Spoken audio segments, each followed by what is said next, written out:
I came home after the last war.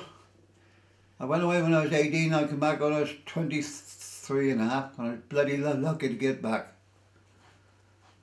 And you were a gunner all the time, yeah, I think, were you, Frank? Yes. We was on the London defences, first of all, when the Luftwaffe was coming up over the Thames every night. We was on the Essex coast some nights and on the Kent coast some nights. We had to shift around. And then we went up and defended the American Air Force bases up in East Anglia. That's right, East Anglia.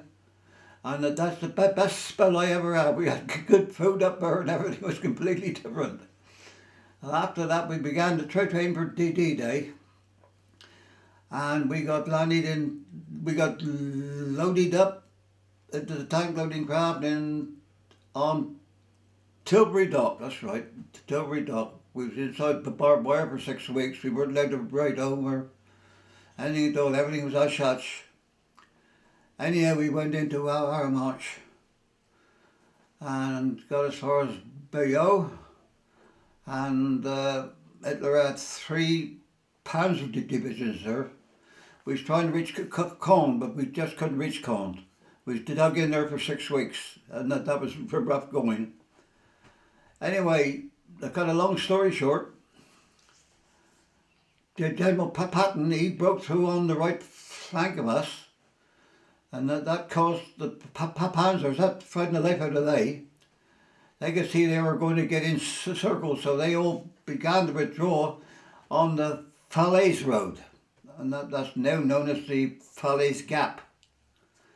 And our Typhoons, the aircraft come over there with the rockets and stuff, and they absolutely murdered them, see, on that road. We couldn't get to ourselves. We had to get the engineers to bulldoze the tanks off before we could rush up for the Seine. Yeah, we were saying over that one, and then we held on a bit and got up and crossed the Rhine and made the last push. And then by that time it was autumn, late autumn, and we was up on the Dutch front now, up on the Maas front. That's the coldest winter I've ever had in my life. Snow everywhere, freezing cold. And then we was dug in, they were dug in. Only thing is they had more range with their 88s than what we had. That's the best gun in the war, I think, that their 88 they had. And come to then we got cut off in the Ardennes. Bloody escape that was. And then they brought up the other British reinforcements to help the Yanks there, and that was von Rundstedt's last push, New Year's Day 1945. He threw everything into that one. And we repelled that and made our own last big push, and that was it. Crossed the Rhine, and then we took over a big Luftwaffe aerodrome just close to Münster. Hell of a big place.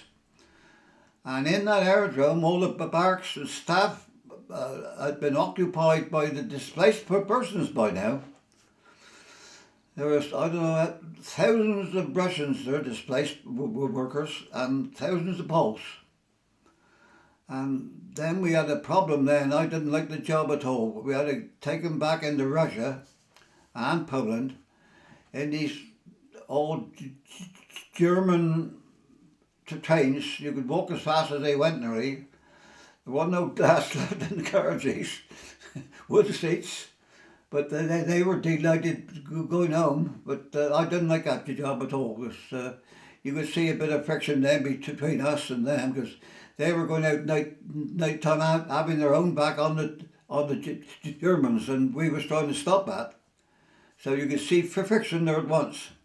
Now tell us about that gunner when you had the V bomber. Was it that you shoot? Oh, that was right opposite Antwerp.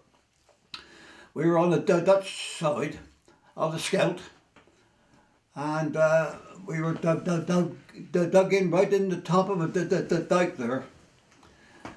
We had a Beaufort, they had the aircraft gun, and the Scout, as you come up the Scout, to turn into Antwerp, there's a very sharp bend, like it is here on the Fow.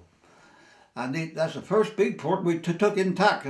We was attached to the Canadians, and we come all up the French coast. We took Boulogne, Dieppe, and all they places, blow the hell out of it. But we couldn't land no big ships in there.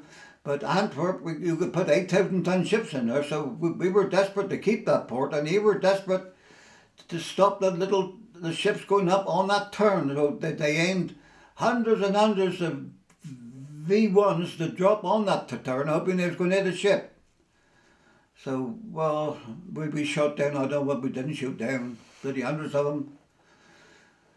And then this particular night, he was coming straight down the line of the dike for us, and his engine stopped right in the wrong place.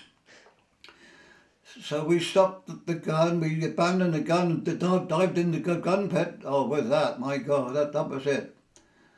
I had the thing landed, it was low tide, he landed just at the tide side of the dike in the mud. with that huge explosion, he blew all our tracking gear, all our radio gear off the shelf in the dugout, all on me back and head, and that's where I got the sheer injury. But when they dragged all this kit off me, we got him in the gun pit, and it was like snow coming down, but it was mud in black flakes, the heat of the explosion. Our gun pit, that ammunition base, everything was stacked with it. So that was another lucky escape.